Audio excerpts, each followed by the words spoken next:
Welcome to the Reading Corner here on Dreamers Defy. We are currently in the middle of reading Vengeful by AJ Parnell. The Reader's Corner here is an area where we go chapter by chapter through a novel, a la audiobook style, and you get the full effect. Now, just like always, down in the description, you will find a link to Vengeful on Amazon. Go and get the copy for yourself and read along with us, or just join in. It's always good. But I do encourage you to get a copy. We're going to have several copies here that are going to be available and ways to get them that are actually signed by the author.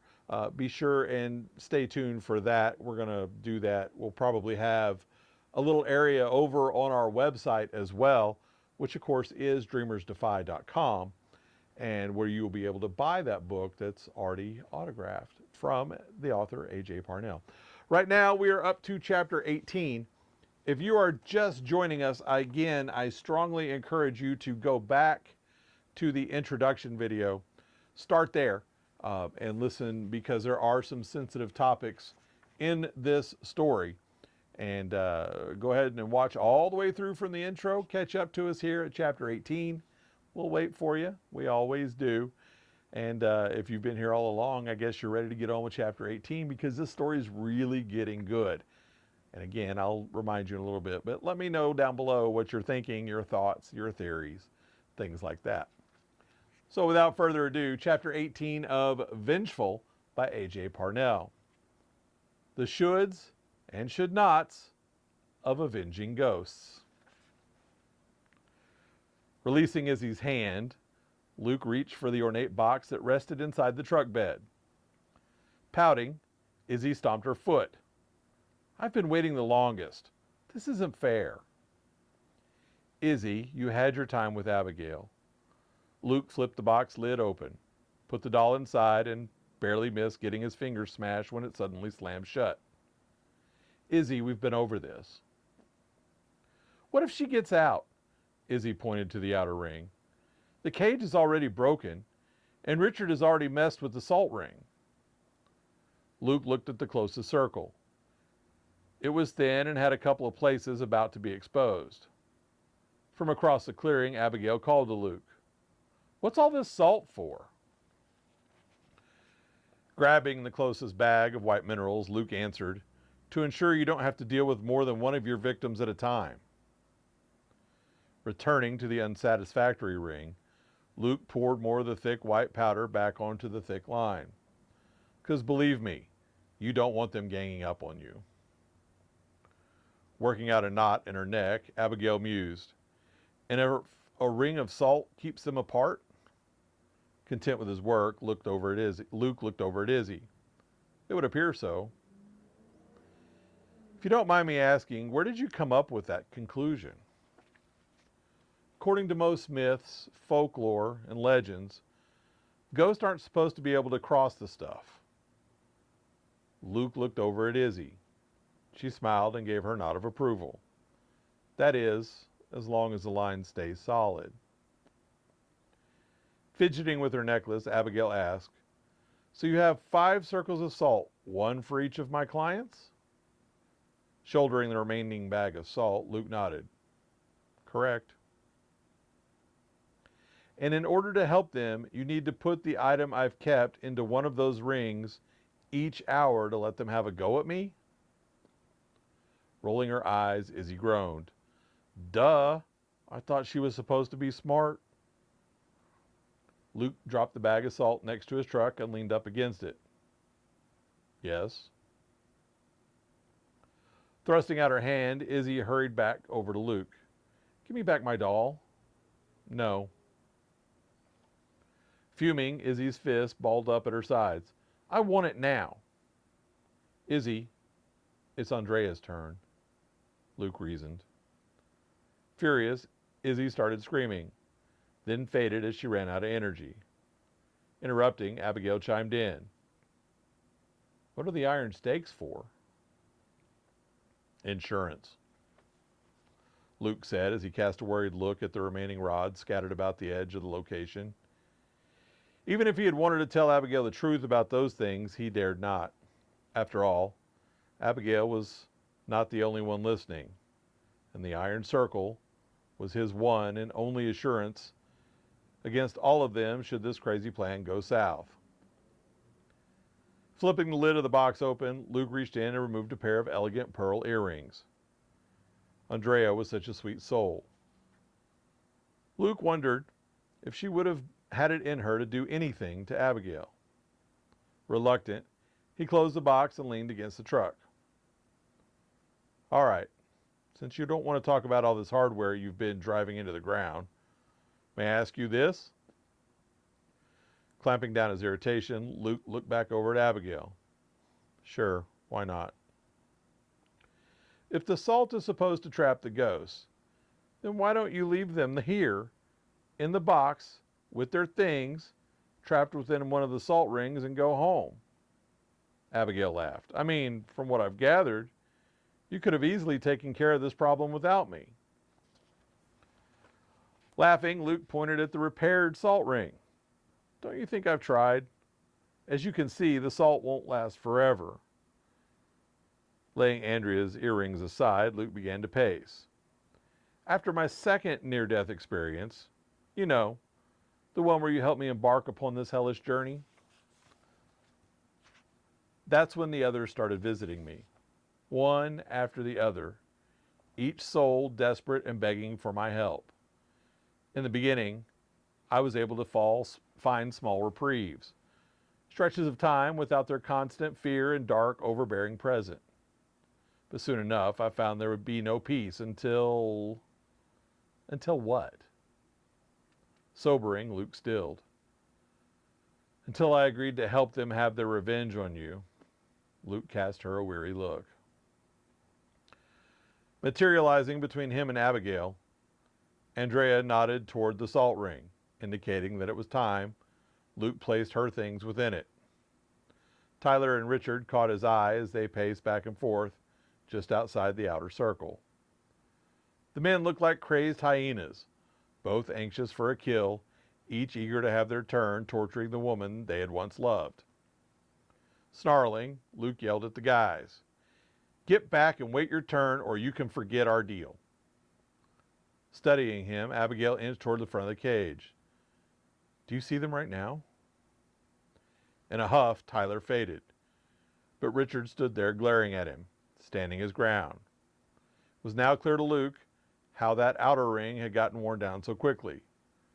Richard wanted the chance to work together like a rabid pack. That way they could cause maximum damage to Abigail. Back off, Luke snarled. Richard could forget it. That was not the arrangement they had made. Or, I'll melt that damn tie tack. Do you understand me? Closing his eyes, Luke wished getting rid of them could be that easy.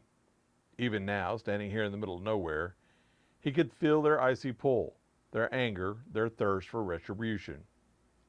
If Abigail had not been so greedy in keeping more of their things, he could have destroyed the items in his possession and helped the spirits to move on and be free. But she had. Richard had been pulled back to her side. Even after he had taken those initial things, that had proven that. How had it come to this? Why did he once again find himself standing in the gap, in the midst of such hate and anticipated violence, when all he had ever wanted to do was help people? Could Abigail be right?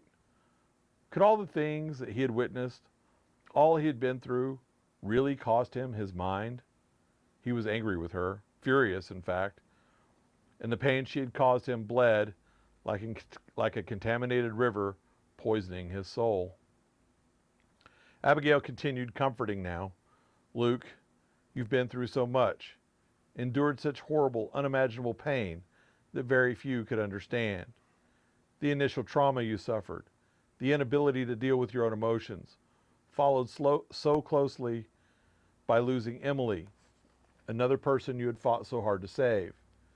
Is it really so hard to believe that you've had a break from reality? Grip tightening about the earrings, Luke shuddered. One more night. Just one more night. And this nightmare would be over. Wouldn't it? Forcing his eyes open, Luke tore his gaze away from Richard and looked at Abigail. his eyes tormented. You have no idea how badly I wish that were the case. Smiling brightly, Abigail continued, Think about it, Luke. Logically, you know that ghosts do not exist. You know that all of this, Abigail motioned the cage and the ring assault, the whole scenario was created by a broken psyche. Pain erupted in Luke's constricted lungs as he struggled to breathe. What if she were right? What if all of this was his doing? Pounding a hand onto the side of the truck, Richard shouted at him, Don't let the bitch get to you. Piping in, Tyler shook his head. You know you can't trust her. Emily appeared beside him. Think about it, Professor, she whispered gently. You've got proof right here in your hands. Andrea stood quietly just outside the salt rings, her eyes sad as she searched his face. Mind spinning, Luke tried to work through his tangled thoughts.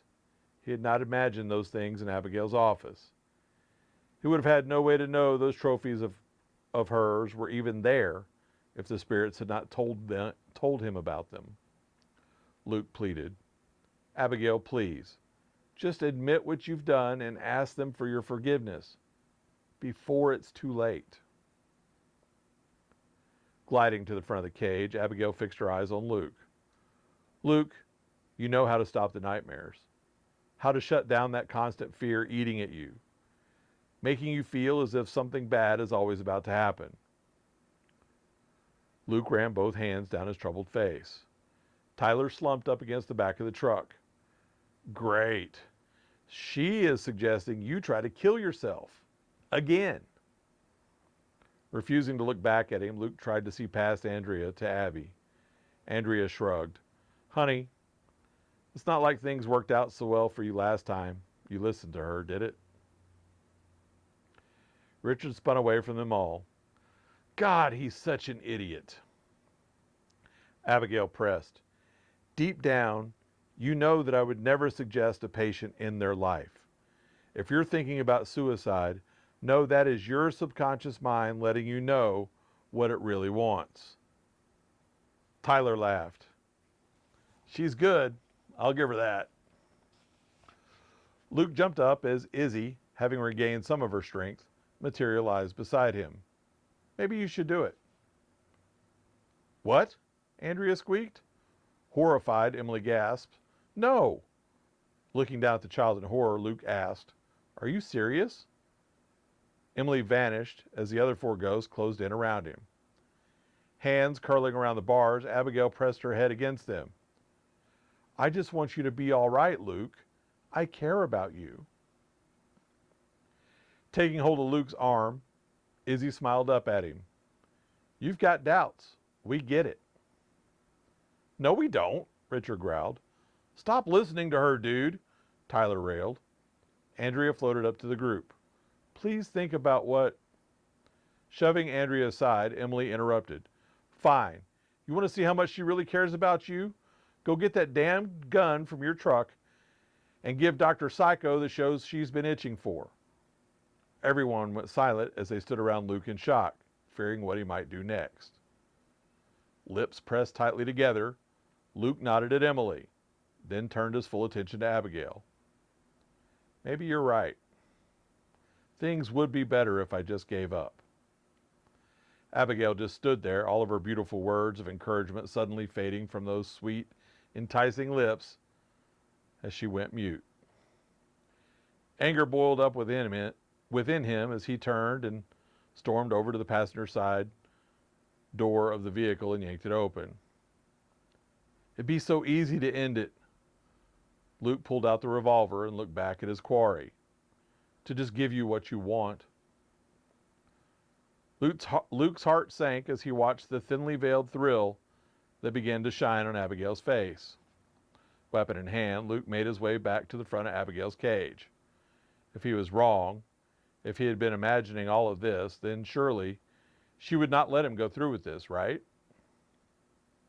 Worried, Tyler, Andrea, Izzy, and Richard all tried to get past the first ring assault, each calling out his name, each pleading for him to stop, to think about what he was doing. Yet, unlike the spirits a few feet away, Abigail remained serene, her eyes expectant. Angry, his chest heaving, weapon at his side, Luke fell to his knees before the makeshift door, his turbulent eyes seeking out hers. "So this is what you think I want?" A lone tear fell as he laughed bitterly. "To just end my life without any chance at recovery, any chance at redemption?" "I think you suffered enough. No one will blame you." Abigail sat back on her heels, her fingers twirling the shiny metal of her necklace in anticipation. Calling to Luke, Emily pressed, "Just look at her, Professor. She's like a kid about to unwrap a present. She just can't wait to see your brain splattered." "For God's sake, Emily, don't push him," Andrea pleaded. Tyler added, "Yeah, what the hell?" "We're going to be stuck like this forever," Izzy cried. Rattling the truck with his rage, Richard screamed, "You're all damned idiots."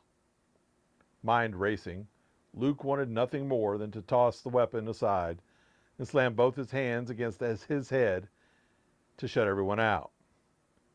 But he knew that move would be as futile as getting Abigail to admit the truth. Nostrils flaring, Luke put it to his temple, his eyes fixed on Abigail as he pulled back the trigger and watched her flinch when the hammer slammed against the metal without giving her the satisfaction of discharge and the warm spray of blood. Teeth grinding, Abigail growled, "Was that damn thing even loaded?" For a moment, Luke was so hurt from the utter look of disappointment in Abigail's eyes that he wished he had left those bullets in it after all. And that is the end of chapter 18. What'd you think about that? Did you think Luke was about to give in? Did you think she was going to get what she wanted? Are you already thinking that Abigail really is a baddie? Or are you thinking Luke really is out of his mind? Down in the comments below, let me know what you think, your thoughts, etc. about chapter 18. Pretty intense, like I told you at the outset of the video. There's a lot of sensitive things in this storyline, and you got to be aware as we're going on. It's not for children.